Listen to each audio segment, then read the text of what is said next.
مطرقة الباب.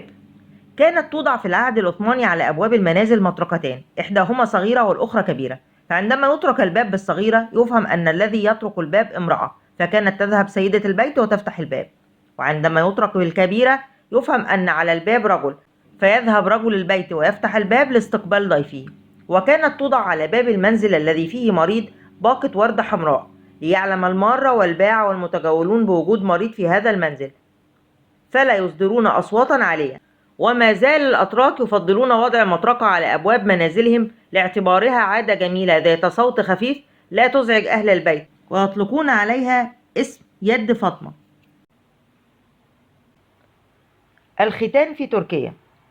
يتم ختان الأولاد الصغار في تركيا عن طريق حفلة جماعية يحتفل بها الأتراك مع الصغار يوم ميلاد الطفل.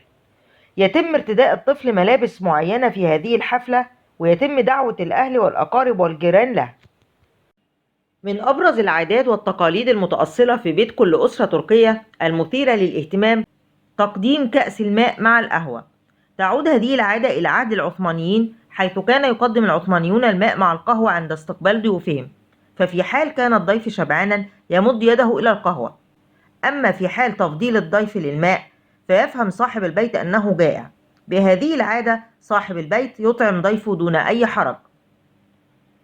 وما زالت هذه العادة موجودة لدى الأسر التركية حتى اليوم، وتعد القهوة ثاني أفضل مشروب للضيافة عند الأتراك، ويفضلون القهوة الثقيلة وبدون سكر وذات نكهة أصيلة خالية من أي إضافات أو نكهات خاصة.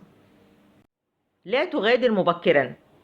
يهتم الأتراك بالزيارات الاجتماعية، ففي تركيا إذا غادرت منزل مضيفك قبل منتصف الليل فذلك في قواعدهم الاجتماعية يعني أنك ترى أنه لم يقم بواجب الضيافة معك على ما يرام. إن الأتراك يستمتعون بالزيارات ذات الأوقات الطويلة، فإذا شعرت بالنعاس أو التعب إما أن تمدد على الأريكة مع الأطفال أو تبقى جالسا ومستيقظا لوقت متأخر.